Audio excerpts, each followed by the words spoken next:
Alien technology. In the mid-20th century, U.S. Army research and development at the Pentagon brought the world into a new age.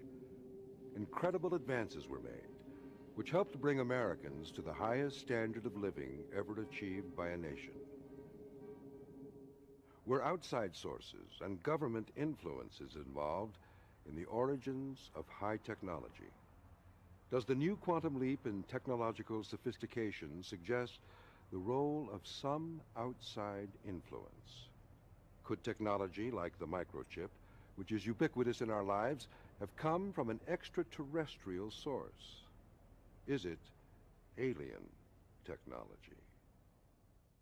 If the acquisition of alien technology is a fact, that certainly could have happened. My guess is that if we did pick up any technology at all, it would have then landed in a very sensitive, compartmentalized intelligence area in which only a very limited number of people would have access to that information.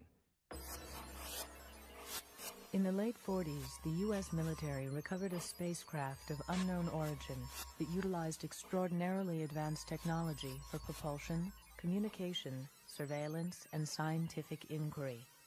This technology was previously only theorized by scientists. This shocking discovery prompted President Harry S. Truman to organize the Majestic 12, an elite group of high-level government officials, military officers, scientists, and academicians. They devised a plan to dissect and assess the potential application of these technologies for military and commercial use. This process came to be known as reverse engineering.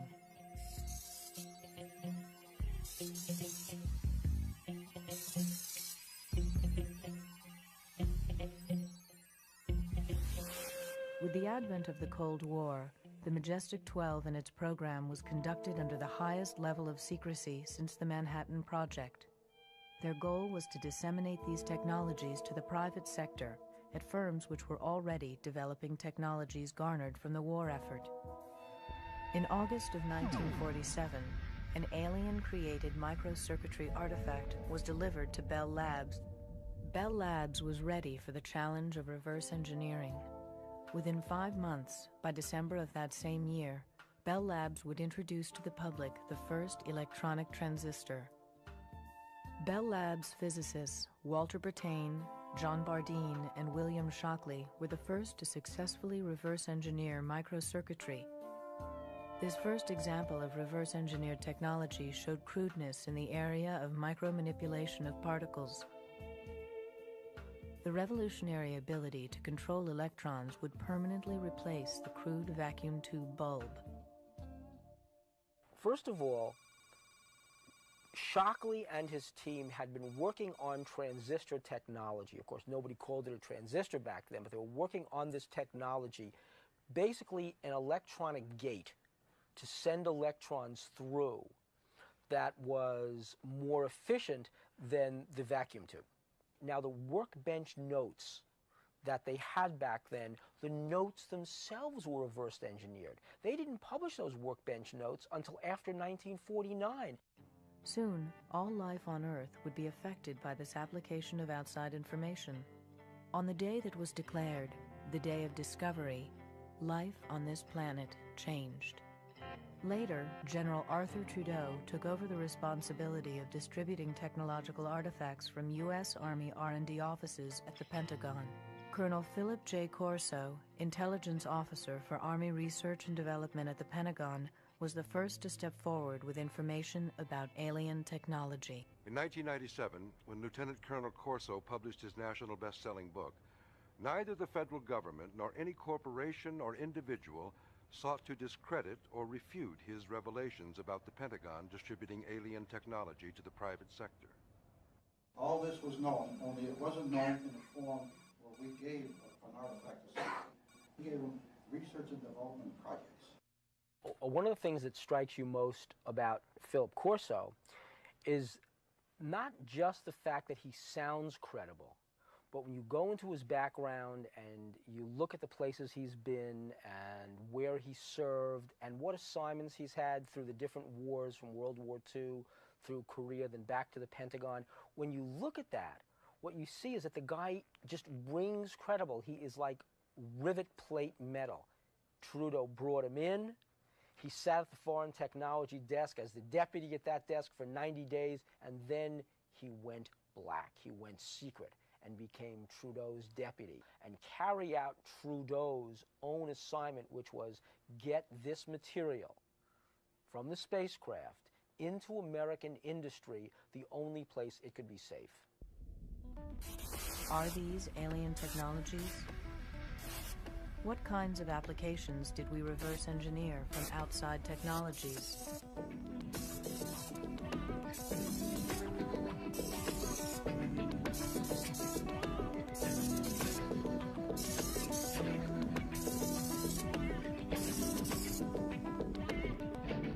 Here, Corso said in 1961, he was looking at what turned out to be a fully functional electronic microcircuit. And they brought those, he said, to Bell Labs because they knew that back in 1947, Trudeau had told him that the Truman administration, that the Army had brought wiring panels from that, they called it a lander. They called it an alien lander. They brought that to New Jersey where Bell Labs was. And what Truman said to them back in 1947 was, he didn't know what this was, but he said, what is the lowest common denominator? What is the least complicated device you can create, you can reverse engineer from this? How did we show seeming mastery of the atom without a complete understanding of it? For thousands of years, our concept of the atom was very simple. Only now do we know otherwise. Albert Einstein was the first known theorist on stimulated emission and general and special relativity. These provided a simple conception of the atom for people of the 20th century. One of these atoms probably would appear as a tiny elastic sphere, a sphere formed by negatively charged electrons swarming around a massive nucleus of positive electricity. Public opinion holds Albert Einstein as the foremost authority of the atom. Yet, he did all of his work without ever actually seeing one. Today's scientific activity is being done on the quantum level. Theoretical universal string theories contradict some of Einstein's presumptions on the nature of universal law. Regardless of how scientific theory has developed, recent trends in reverse engineering of alien technology couldn't have begun without these scientific foundations. What does the atom mean to us today?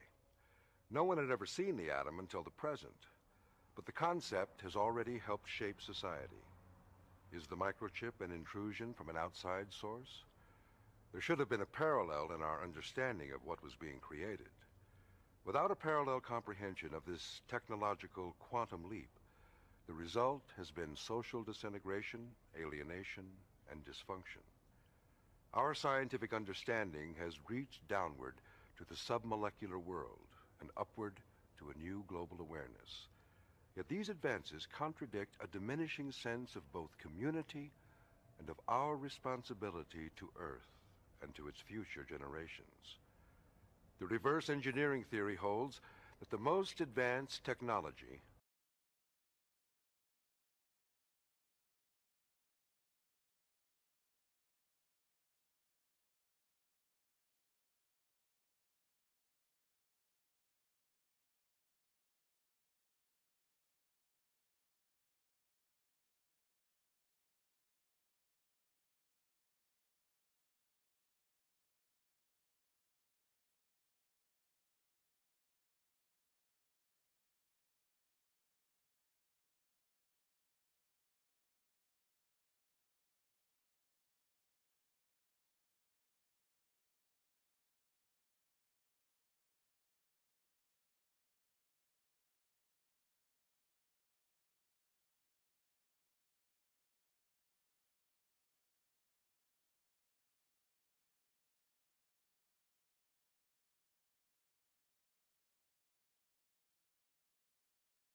no one can claim to be the sole inventor of these technologies.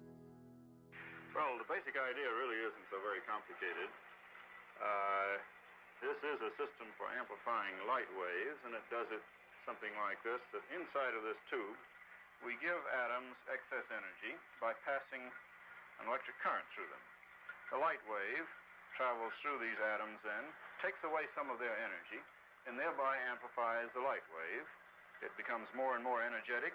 It's reflected here, passes through again, is amplified more, reflected again, and passes back and forth many times until it becomes very intense. And one can see here the beam coming out. It travels along a very long distance without spreading very much. Credited as the inventors of the laser, did Arthur Scalo, Charles Towns, or Gordon Gould know where the outside information came from? The laser comes from the application of stimulated emission to a crystal. A photon is introduced through optical pumping. Mirrors are used for multiplying the emission of active photons. How was the idea of the use of mirrors introduced into laser development? This burst in radiation, as all the atoms discharge photons, results in a cascade of light. The beam generated by most lasers is pencil thin and maintains its size and direction over great distances. Army laboratory at Columbia University, which staged its first test on a laser right around 1960. That's where they took the laser cutting tool. Not to say this is what a laser is. They already knew what a laser was. What they needed was a working benchmark model of what they could reverse engineer to get a quantum leap on the very technology they were trying to develop. Technology has now harnessed light. The molecular arrangement of crystal gives direction to light. It is the same molecular arrangement that contains light. We now control information in this light. Some of the companies that were involved in reverse engineering of fiber optics are Bell Labs, Hughes Aircraft, General Electric, IBM, and Corning Glass. Research was done by thousands of people before the mystery of light unraveled. Unlike Thomas Edison and the light bulb, people are not aware that Charles Kao contributed to one of the greatest achievements in technology, the harnessing of light. Why isn't Kao a household name? Has he been lost in the process of reverse engineering? Fiber optics have been manufactured and sold to the public with no question as to its origins. 1,000,000 years of evolution overnight. How did this happen? Smaller than a human hair, the fiber is 2 layers, a crystal core with a glass layer. 2 strands of fiber optic cables can carry over 1,000 conversations. Light is reflected inward from the interface of the 2 layers. Even though alien crystal fiber applications may surpass our current scientific understanding, fiber optics is so far our greatest reverse engineering achievement. Evidence of high technology continues to surface from locations all around the world, dating back thousands of years. The precision attained by these artifacts is a paradox. Present-day scholars remain mystified by the high technology of the ancients. No accurate record has ever been found which has information about the origins of these technologies. Frank Drake, Harvard astronomer, formulated an equation to speculate at the number of intelligent, communicating civilizations there are in our galaxy. N represents the number of stars in the Milky Way galaxy. Current estimates of this number are 100 billion. P is the fraction of stars that have planets around them. Current estimates range from 20% to 50%. E is the number of planets per star that are capable of sustaining life. Estimates range from 1 to 5. L is the fraction of planets in E, where life evolves. I is the fraction of L, where intelligent life evolves. C is the fraction of I that communicate. L is the fraction of the planet's life during which the communicating civilizations live. The answer, N, is the number of communicating civilizations in the galaxy. According to Drake, even the most pessimistic estimates yield hundreds to thousands of communicating civilizations. Through the media, we are already sensitized to the possibility of alien life forms. To maintain a logical perspective is a challenge, considering our point of reference is only the popular media.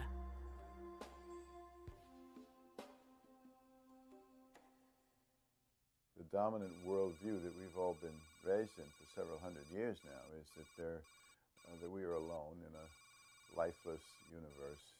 I think even if a better worldview, or a more truthful one, or one that opens up consciousness to a much more interesting universe, even when that would be the result, change is still resisted, because whatever your existing worldview is, it gives us a kind of complacent sense that we understand our world. And when something comes along that completely shatters that, then we don't understand.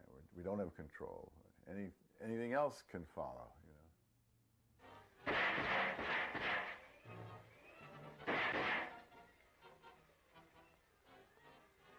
We're not human! A half a century ago, alien technology made an immediate impact. On Halloween night of 1938, Orson Welles' radio program War of the Worlds showed just how Americans would react to news of alien contact. The program caused pandemonium. Some people even committed suicide. Turn you to Carl Phillips at Grover's Mill. Ladies and gentlemen, here I am. Wait a minute, something's happening. There's a jet of flame springing from the mirror, and it leaps right at the advancing men. Lord, they're turning into flames. Extremely surprised to learn that a story which has become familiar to children through the medium of comic strips should have had such an immediate and profound effect upon radio listeners. Flying saucers have invaded our planet. The whole world is under attack. Can it survive?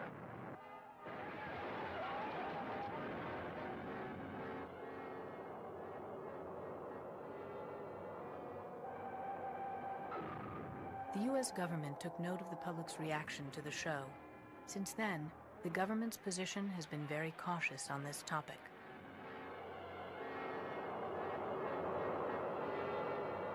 I don't know what the government knows about this. There isn't the government anyway. There are different pockets within the government that guard certain knowledge they have very closely. So I really don't know, but I am struck by the fact that government agencies, when they do have to speak about this, will send out the most naked disinformation. There's this level of sort of committed ignorance around this, which is, I think, extraordinary. It's as if any kind of ignorance, any kind of distortion is okay if it's in the service of not letting in certain unacceptable information. James Forrestal was a member of the Majestic 12 group, and it was suspected that information that he had from his tenure with Majestic 12 contributed to his tragic death. He was an admiral in the Pacific Fleet during World War II, and his military accomplishments were honored by the aircraft carrier bearing his name. In March of 1949, James Forrestal jumped out of his window at the Bethesda Naval Hospital just months after resigning his position as First Secretary of Defense. A shocked nation mourns the tragic death of James Forrestal, America's first Secretary of Defense. Why would a celebrated hero of World War II then commit suicide during peacetime? Was his reaction no different than those who heard War of the Worlds? What information did he have about this conspiracy that he brought to his grave? The government continues to be silent. It's interesting, when something is attacking or challenging the ideology of a culture, then anything goes. The media can do anything. They can present distortions, lies, bring in people who don't know anything in a way that you can't do in other fields, which is really kind of interesting, which again reflects the fact that, you know, anything but that this should be true. Any weapon can be used to fight this reality in terms of how it gets represented to the public.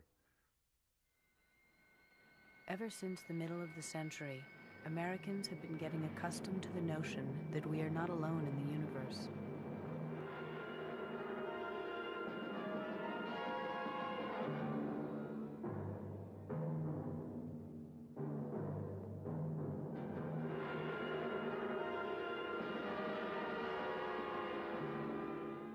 I think there's no question that the tendency to show extraterrestrial encounters as either comical or sinister does influence a certain number of people who don't know any better.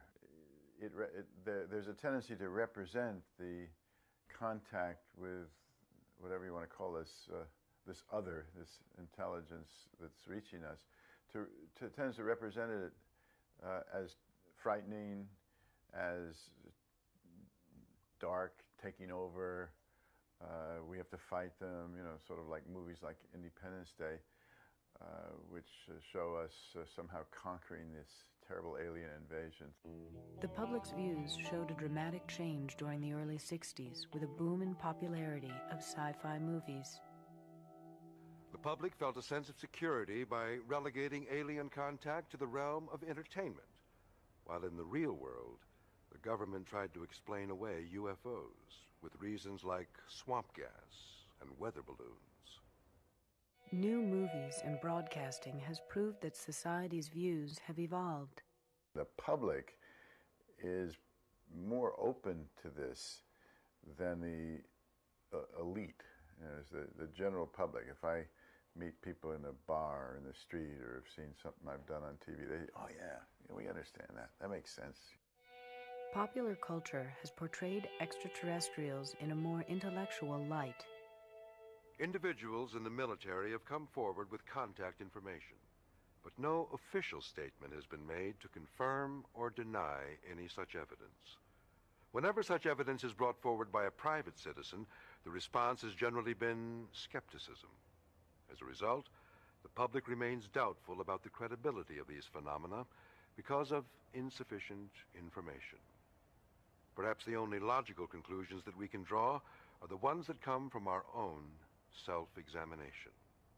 The kind of technology that we now have is a product essentially of the scientific revolution and the industrial revolution.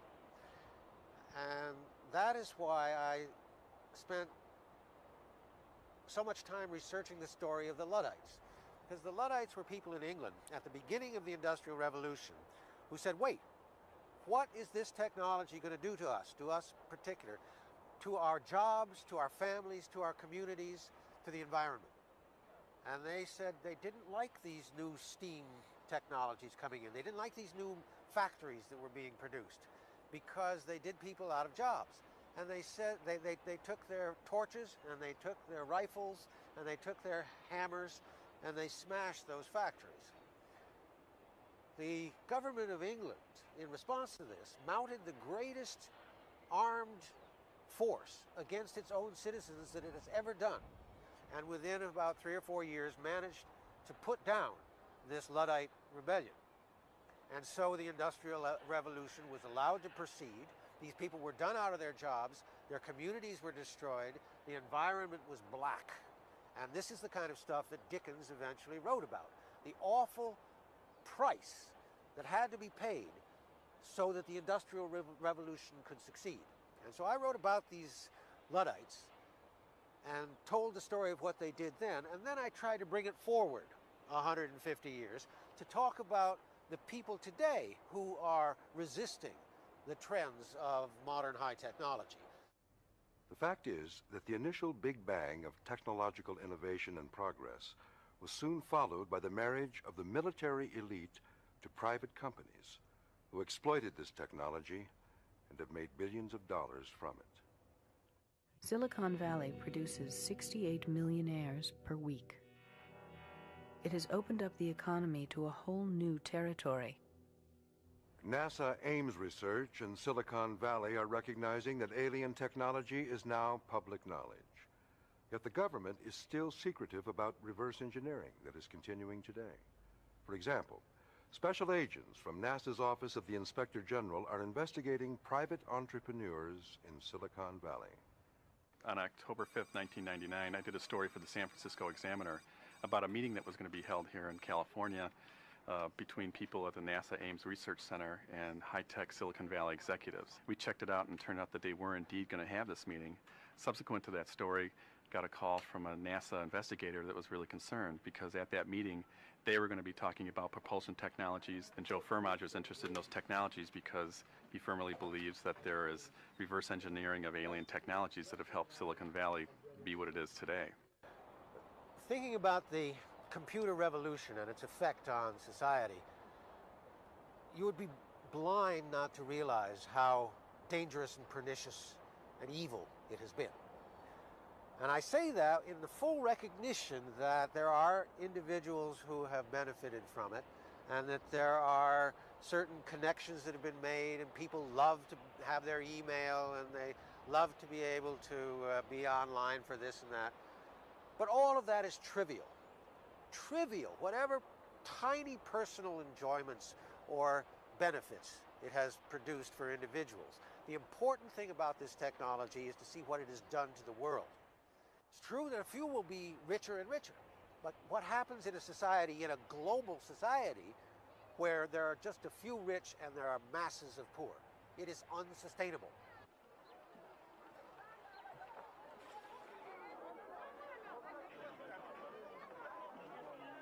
What I'm spelling out for you here is a scenario that inevitably leads to tragedy. And we can see it happening already. But I think it won't be more than 20 years or so before all of this collapses. Because we have these dominant government corporate forces eating up the world, pushing people aside, and attempting to create a world that is entirely artificially, entirely technology dominated. A technosphere that will eliminate the biosphere. Alien technology causes destruction of our environment at a rapid rate. Its power is beyond what we are able to control. The destructive effects reach out to all areas of the Earth and the life that it sustains. How much time do we have before it is too late to reverse the damage from alien technology? People, disconnected from nature, abuse our ecosystem, which degrades our planet to near fatal levels. Our production of waste rivals our production of technologies that improve the human condition. Think of this. Over there on Wall Street is the beginning process by which $4 trillion is being traded around the world every single day. $4 trillion. Now, you don't trade that stuff buying and selling around the world without having an effect, a real-life effect upon the jobs and the lives and the communities of people. But the psychological effects of all of this are to distance people from the real things that they need in their lives. Love, sodality, community, poetry, dreams, all of the important things. So what I see happening is an accumulation of environmental crises melding with these economic and political crises so that the whole thing collapses. Now, it's possible that the human species will survive that. But it will do so only if it's in vastly reduced numbers, people living in small, nature-regarding, communitarian societies. That is to say, tribal societies, much the way humans have lived from 90% of the time they've been on Earth. They've lived in those kinds of nature-loving, nature-regarding, small-scale societies. I think it's possible that we might get back to that. On the other hand, if the pollution, if the destruction is as great as it might well be, it will threaten the existence of the human species on the Earth. Is this the first global technological crisis of its kind? Are we living in a world where all of the technology that we depend on could stop functioning? Or does alien technology have a manifest destiny of its own to dominate the globe? Alien technology has fragmented our system of representation. it fragments communities and alienates people from each other as it takes control. The portability of information may ultimately erode privacy. Soon, people will carry their electronic identity within their skin. This information will be read and tracked by anyone who has the equipment to do so. The gap between those who control the technological machinery and those who are controlled by it may determine what life will be like for the next generation. Will there be more government control over the economy? Will there be more government control over our lives? A bold new world order. Or is it technology that is controlling our lives? In politically underdeveloped countries, alien technology has fatal consequences. The U.S. military will not come forward with information surrounding the development of alien technology. Research continues as defense technology reaches for more sophisticated and lethal weapons. The government's priority is to maintain military and economic supremacy and keep the secrets of alien technology that created its power. The American defense system has increased its contractual research with private companies. These companies research independently and operate under total secrecy under the authority of national security. In his 1961 farewell address to the nation, President Eisenhower warned us of the dangers caused by the very situation that our country finds itself in today. In the councils of government, we must guard against the acquisition of unwarranted influence by the military-industrial complex. The potential for the disastrous rise of misplaced power exists. We must never let the weight of this combination endanger our liberties or democratic processes. Akin to and largely responsible for the sweeping changes in our industrial military posture has been the technological revolution during recent decades. Yet in holding scientific research and discovery in respect, as we should, we must also be alert to the equal and opposite danger that public policy could itself become the captive of a scientific, technological elite. The social, economic, political, and environmental consequences of the unbridled rapid growth of technology in all phases of our lives beget a fundamental question.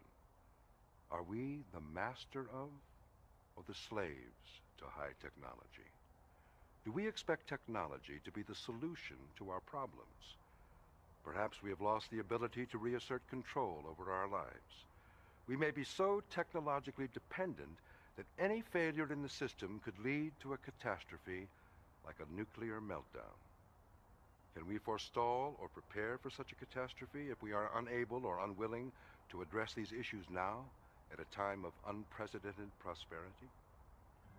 Every major city in the United States is a part of only 3 power grids that supply all of our energy.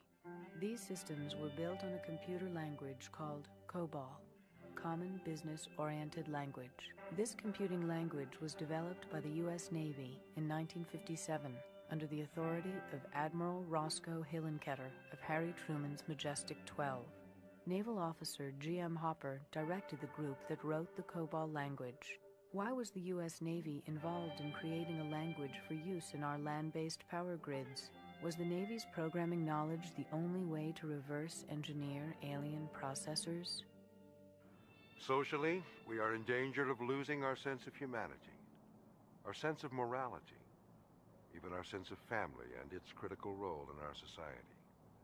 We need to assess the consequences our frenzied electronic way of life has on our planet.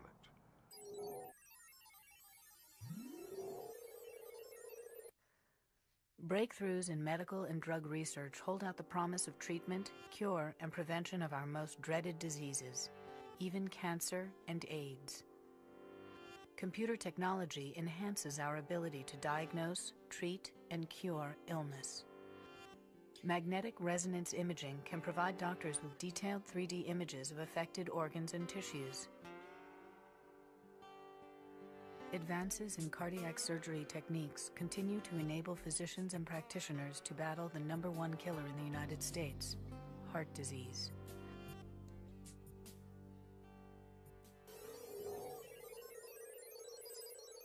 Nearly 1,000 satellites orbit the Earth daily and contribute to our increased knowledge of our planet and its atmosphere and weather. Scientists deploy increasingly sophisticated weather radar. Forecasts pinpoint dangerous weather patterns today more quickly and accurately than ever before.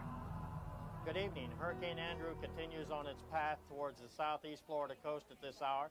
The center of the hurricane is expected to cross the Dade-Broward area sometime between 6 and 8 a.m. tomorrow morning. Because of this advanced technology, communities have more time to take emergency measures in the face of a violent storm.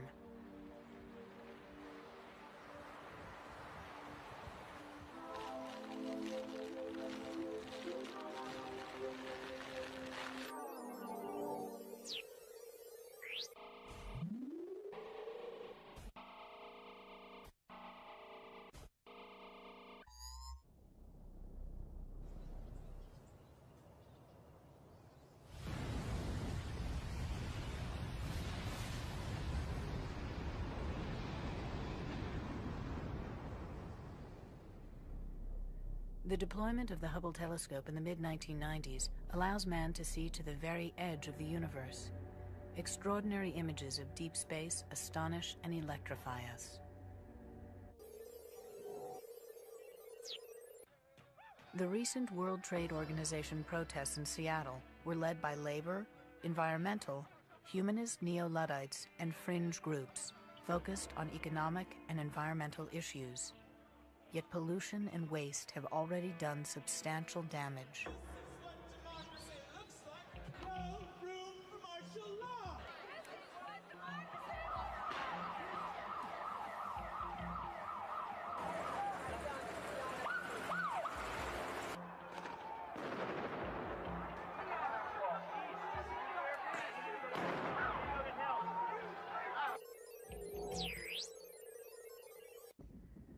Ironically, a comparatively low-tech alternative to fossil fuel and uranium is wind power. In some regions, it provides clean, reliable energy which could significantly reduce our reliance on imported oil, coal, or nuclear power. Unfortunately, the nuclear power industry is encouraged to develop through government subsidies several times the amount that solar or wind power development will ever receive. With the internet eclipsing 1 billion pages and counting, today's e-revolution is spurring an unprecedented global economic boom. E-commerce is expected to top several $1 trillion in the next few years. Alan Greenspan, chairman of the Federal Reserve, pointed out the critical role of high technology in the growth and reshaping of our economy and society. There are few signs to date of slowing in the pace of innovation and the spread of our newer technologies that, as I have indicated in previous testimonies, have been at the root of our extraordinarily impressive productivity improvement. What is uncertain is the future pace of the application of these innovations, because it is this pace that governs the rate of change in productivity and economic potential. Since nearly any human being can link up individually to the rest of the world, the Internet may be the greatest mechanism of democracy ever made. Yet with such unlimited worldwide access to each other, how will our lives be affected? Just in the last few months, serious concerns over privacy and safety on the net have spurred government and corporate responses to arrest and prosecute hackers and other criminals. We may never find definite answers to the mysteries of alien technologies, but because of mankind's discovery and development of extraterrestrial tools, humanity has raced generations beyond our time, closer to our own enlightenment, or destruction, as a species. Furthermore, the rapid pace of technological change has only magnified these problems. So where does it all end? The disparity between the rich and poor nations and individuals continues to grow. The destruction of the rainforests and other habitat, nuclear proliferation, biological weapons, global warming, and ozone depletion show the immediate and direct consequences of technology gone amok. America is the largest arms merchant in the world. This undermines our credibility as a nation of peace. Recent wars in Iraq and Yugoslavia also show the trend toward high-tech electronic warfare, where drones, cruise missiles, and global positioning satellites enable the Pentagon to wage truly impersonal surgical war. Since the Big Bang of technology in the mid-20th century, we have seen the application and misapplication of this reverse-engineered alien technology in every aspect of our lives. We must raise our consciousness on a personal, emotional, global, and even spiritual level. We need to demystify and emasculate the iconography of technology. Maybe we can think and act less selfishly, with a greater sense of community, both locally and globally. Collectively, we can insist that our government, major corporations, academia, and the military seriously consider the consequences of our technological revolution. As citizens, we must insist our leaders address these issues both here and abroad. Globally, the U.S., as the world's sole superpower, must take the lead in shaping and applying high technology. America and its allies must press for a more thoughtful, slower approach to technological change. The Internet is the latest and perhaps an especially sinister example of high technology being used to foster racism, bigotry, and hatred. Our power is not through one person or group or nation. Collectively, we as human beings must fight against complacency, indifference, and ignorance. The world is shrinking every day, and we must act now to save our own humanity. The infinite power of the human mind and spirit can help us harness technology while protecting and healing ourselves and Mother Earth. Otherwise, we may eventually be doomed to nuclear, biological, or technological